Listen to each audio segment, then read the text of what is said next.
my pleasure to welcome you to the Clark Howard Show, where it's all about your empowerment with knowledge so that you can make smart financial decisions in your life.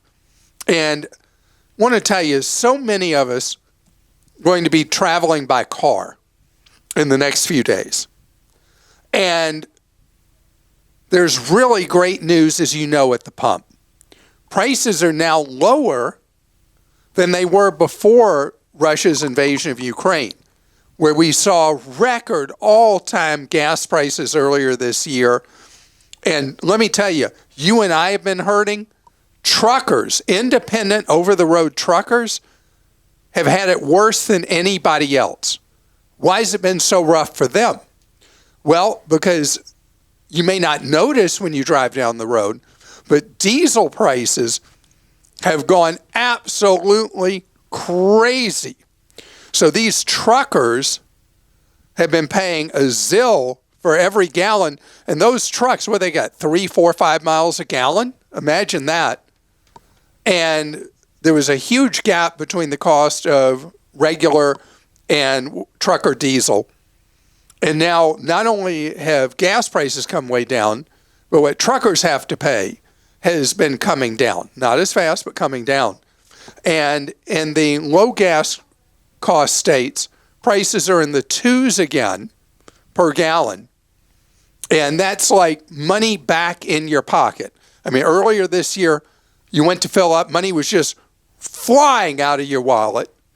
And now the reverse has happened, and that fill up is costing a whole lot less. But it's not just these crazy moves with gasoline. You may have heard that we had a really good inflation report earlier this month.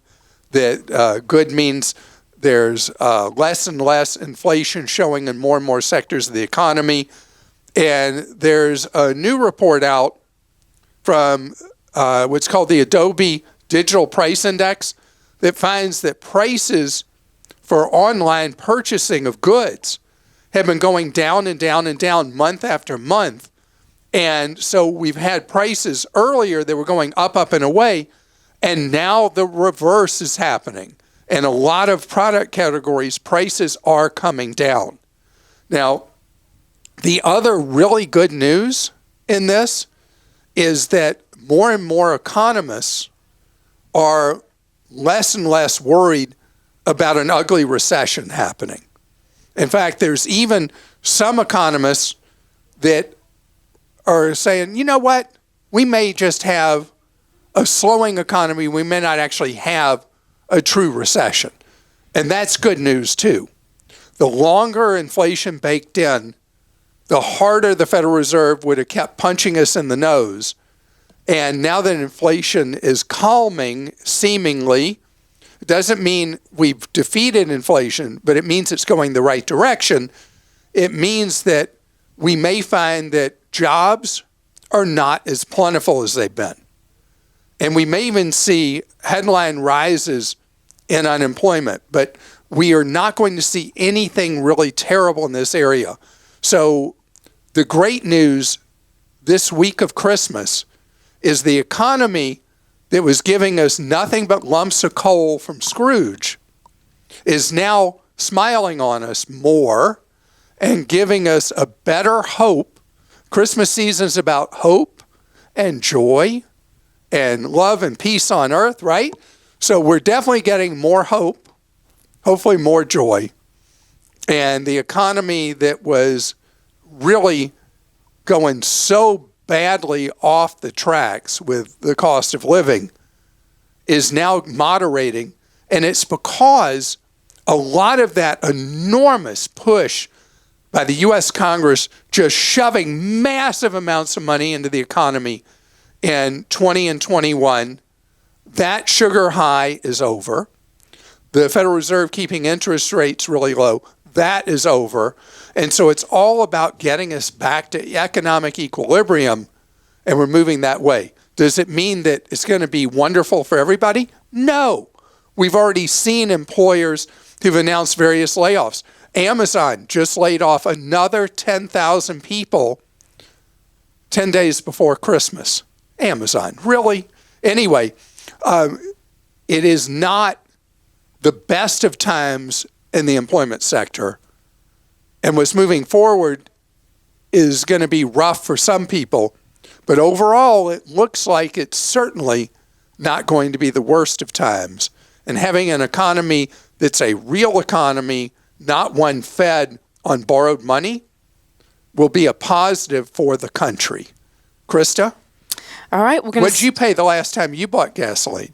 I have no idea. That's right. That was a joke. Couple of years. Okay. Laura in Ohio says, Clark recently spoke about mortgage rates probably going down in about a year. We are thinking of moving and have started actively, though not really aggressively, looking. However, we're also hesitant due to the 6.5% or more interest rates. Right. Would it be wise to continue to look? And if we do find something, buy it with the idea that we'd be able to refinance if and when rates go down.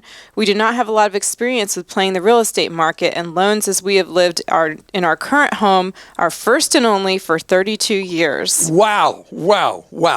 Okay. 32 years, one home. Nobody does that anymore. That's really cool.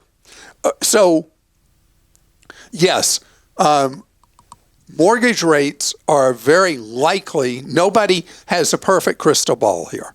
But if you just look at the trends, mortgage rates are likely late in 23 to fall back into the fives. And if I were to be really foolish and make a prediction, in fact, you should note this one, Christa, so people can make fun of me later. My best guess around 5.5%. We are not going to see a return to the crazy low artificial interest rates the Federal Reserve manipulated in the mortgage market, where we had rates like you and your husband have the 1.75%? 1.875% mortgage. Tons of people have mortgages in the 2s or 3s. We're not going to see that. So for people that are in those really low rates, those are not coming back. But ending up somewhere in the 5s, probably likely. If you have a lot of equity from having been in your home 32 years, there's a product that may really smile on you, and that's a 15-year mortgage. Those may well go back into the upper 4s sometime next year.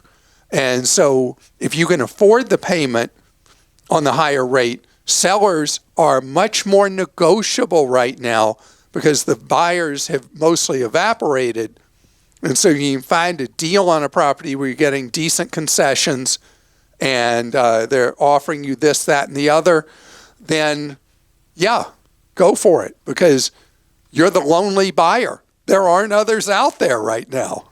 And this one is from Greg. He says, I've been a loyal listener for years and certainly appreciate all of your advice and suggestions helping us navigate the world of finance. My only issue is I'm Canadian. Although much of your advice is worldly, if I can say that, other things are USA specific, the IRA, Roth, etc. So my question is, do you have a suggestion for a good Canadian podcast that is as informative as you are? Do you have any Canadian friends with their own shows? I've tried a few. They are not even close. Thanks to you and your team for all of the hard work and effort to keep us informed and helping us to keep money in our pockets. We love our Costco too. And have a safe and wonderful holiday season. Greg, thank you very much. Oh, so this has been an issue forever because when I was in syndicated radio, I went on the air in Canada back in 1999, I think. And I would hear from Canadian listeners, this is really great, all this stuff you talk about, but we've got this rule and that rule, and we don't have this account and that account. And so you're right. For you, I'm only good at giving general advice, and I apologize for that. And I'll have to look because when I go to financial meetings, I meet very few Canadians at those meetings that are working in financial media. And I'll see if I can look around and find something that will work for you and other Canadian listeners. I would also say let's go onto our community if you can at clark.com. It's a great idea. And post. And I mean, it seems like your audience has just such a wealth of knowledge, and we could have lots of Canadians on there who could help each other out. And Greg, one of the dumbest things I ever did when I was on book tour one time, I was on one of the major news stations in Toronto, And they said, well, what do you think the key thing is about this book? And I said, well, it's all about saving a buck. Could I have said something dumber with the loony and the toonie or whatever? And they said, Clark, we don't use the buck here in Canada. And I was like, the interview went downhill from there. Oh, well. So sorry about that. We're going to talk straight ahead about renting a car 101 as the rental car market comes back to life, where the rental rates are not at a point that you want to go rent a U-Haul instead of renting a vehicle in a lot of places. Literally, people were renting U-Hauls because they were so much cheaper than renting a car. Now the car market for rentals is becoming more rational, not fully rational. What are the rules of the rental you need to know? I'm going to share it with you. Car rental game has gotten tougher for us as consumers. And I want to make sure you know how to play a rough and tumble game, because Avis and Hertz and Enterprise, which own almost all the brands that you see of car rentals, those three companies own bunches of other companies. So it looks like when you get to an airport, oh, look at all this competition. There's 10 different brands here. But really, there's only 3, all under that umbrella with different marketing thrusts for different brands, like Avis and Budget, same company. Hertz owns a ton of them. Enterprise owns National and Alamo, just to name examples. So when you go to rent a car, you need to know that the car rental companies are becoming more and more and more fee aggressive. And you got to have your act together before you ever get there. Rule number 1, shop for your rental car at the time you book an airline ticket. Shop again 7 days out from your rental. Lots of times, I'd say probably 90% of the time, the car rental I book in advance drops when I reshop it 7 days out. If it doesn't, what does that mean I do? Well, all I do at that point is I stick with what I've got. But again, 9 out of 10 times, I'm rebooking to a lower price. That's why the car rental agencies are dangling slightly lower prices for you to go ahead and book and pay at the time you do your reservation instead of just booking a reservation. Don't fall for it. Just book the car where you're not paying for it yet, you're just reserving, and then much closer, reshop, get your lower price. And if you know you're going and it gives you that option of prepaying for a lower rate, then less than a week out, go for it. 2, make sure you know what your own automobile insurer covers you for temporary use of a rental car. And know whether they define temporary as 14 days, 15 days, or 30 days. Varies on the car insurer. Almost all car insurers will cover you more or less for renting a car. You cannot rent an exotic car and be covered. Some companies will not cover you if you rent a pickup truck. You got to know that.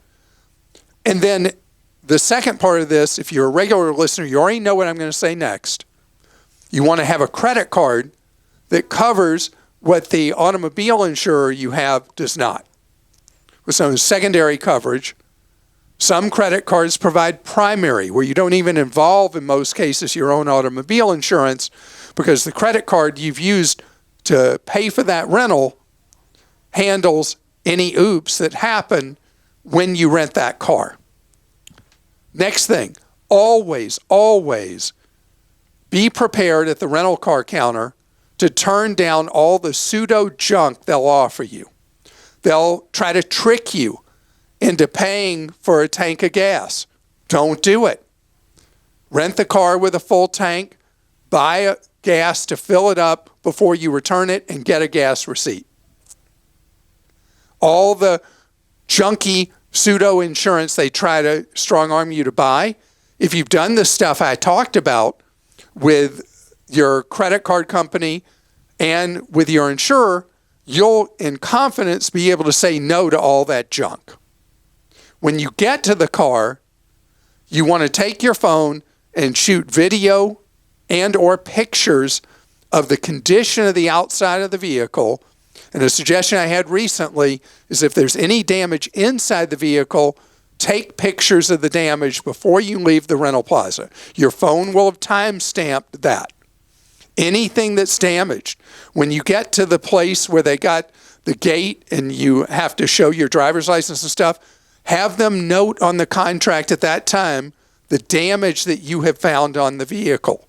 These things are important because when you return the vehicle, they will hold you liable for any of those things if you've not done that. So, when you return, take pictures or shoot a video again.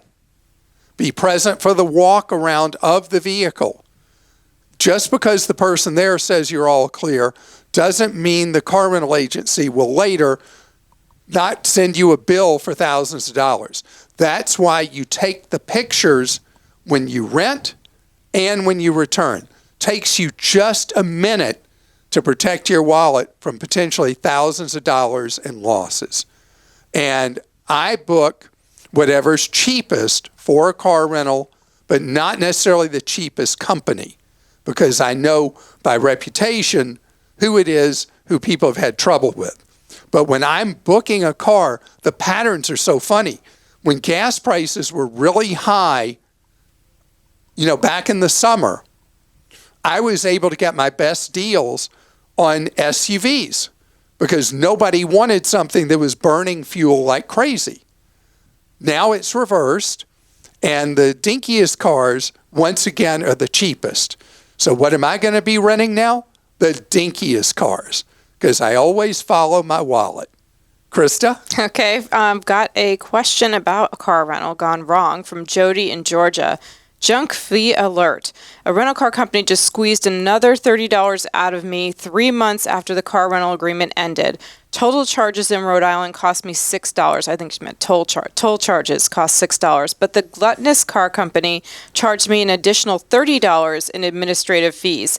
To top it off, the toll roads did not allow me to pay on the spot. This is maddening. I noticed the BBB has many complaints against this car rental company for the same issue, and some of those that complained received waivers for the administrative junk fees. I wrote the company directly to see if they would avoid a scathing review on BBB by waiving my administrative fees before I penned a complaint. Nope, they're willing to take the hit.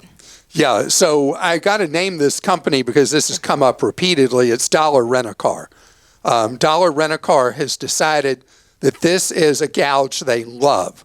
And it's not every location of Dollar Rent-A-Car, but it's a common practice by Dollar locations to charge you a massive surcharge for having to handle the paperwork of billing you for the tolls that you accrue while you're in a rental car.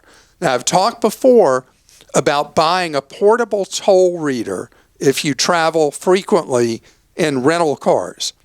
And I have one of these, and I go on the app, and the toll reader I have works in 18 states, from Minnesota and a lot of places east.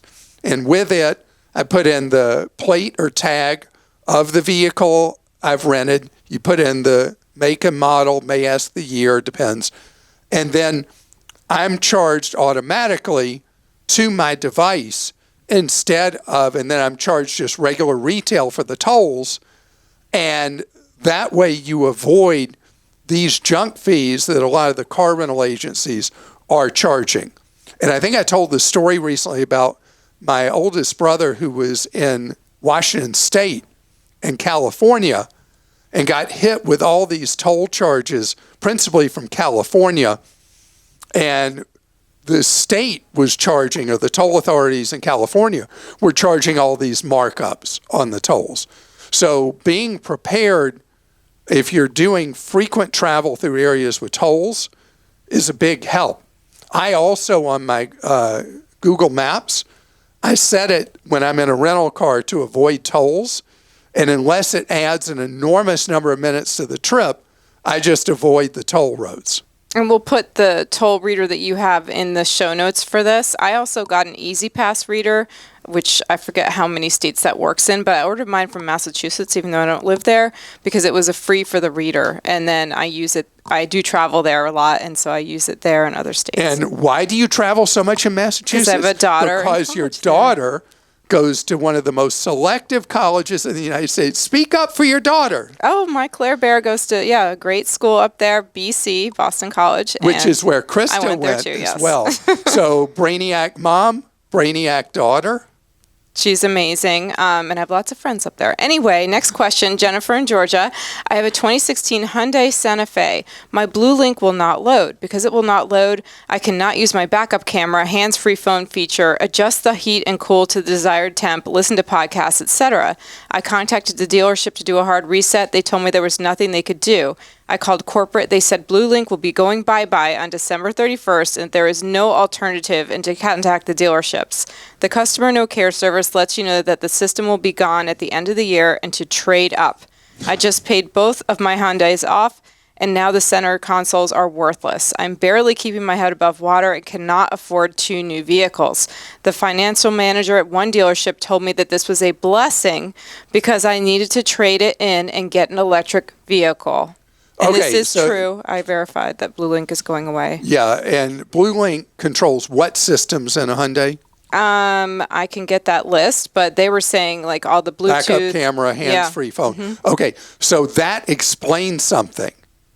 I didn't know why I was seeing a lot of promotions on websites for buying Bluetooth systems that you add onto your car, just out of nowhere in the last month. So it must be tied in with this Hyundai thing turning off their thing that operates Bluetooth. I can tell you the add-on Bluetooth things for a vehicle, this will only help with part of what you're having a problem with Hyundai about. The add-on Bluetooth devices are very easy to set up, and they're very, very reliable. They bring the sound through the speakers of your vehicle normally. And so at least that part you can take care of. Backup camera is very important. Again, you can buy an aftermarket backup camera. Some are easy to install, some are difficult, but I would really suggest, because of the problem of backing out of a space and running into a pole, running into another car, sadly, tragically, running into a child, something like that, go ahead and install an aftermarket backup camera. And Hyundai not doing this it's the telematic system. It's for the 2012 to 2016 Hyundais. Wow. I mean, that's just really classless. Yeah. To turn something like that off and tell people tough. And something like that recently we heard about happened. Was it BMW? There was another system that went away. Well, BMW is experimenting in different countries, turning capabilities of BMWs off unless you pay them monthly fees for those safety capabilities. Okay, Yeah, and here's one crazy. from Tom of Wisconsin. I plan to ship a vehicle by transport early in 23 from the Midwest to suburban Phoenix. I hear on the podcast about precautions when selecting a household moving company, so it would not surprise me if auto transport also has its problems. I have quotes from multiple providers, and although price is important, I'm entrusting a pricey vehicle into the hands of a total stranger. Please provide recommendations on how I can vet these vehicle transport companies for the intangibles like safety, timeliness, vehicle security, damage, etc. Love the podcast. Always listen during my daily walk. Thank you very much for that, Tom. And I have found that UShip is the best source to use for getting quotes and checking the reliability as best you can of a car transport service. And it's the letter U, ship.com, and it's a reverse auction. You post the vehicle you want to move, the date range that's acceptable for pickup, the date range that's acceptable for delivery, and then you will get bids. And companies, instead of the bids going up over time, the bids go down over time, with companies offering you better and better deals as the days go on of your bid period.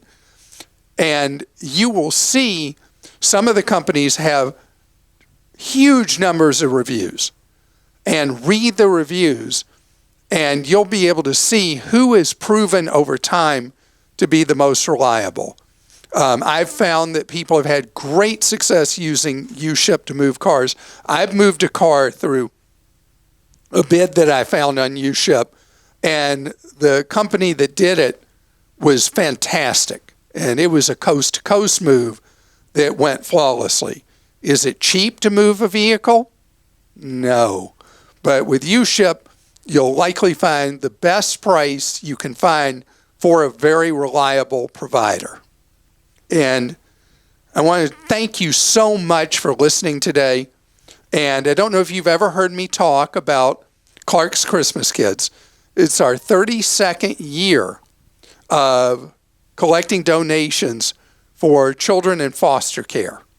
And this year's campaign, again, we were able to take care of many, many, many thousands of children who aren't with their families this Christmas week and fulfill their wish list for Christmas. And we invite you to donate to make a difference at clarkschristmaskids.com. This has only gone on for 32 years because it's spoken to people for 32 years who've wanted to make a difference and wanted to help a child who, no fault of his or her own, is not with family this Christmas week. Thank you very much. And if we don't meet again this week, if you don't tune into another of our podcasts this week, I wish you a very Merry Christmas and a Happy New Year. And if you celebrate Hanukkah like I do, Happy Hanukkah to you.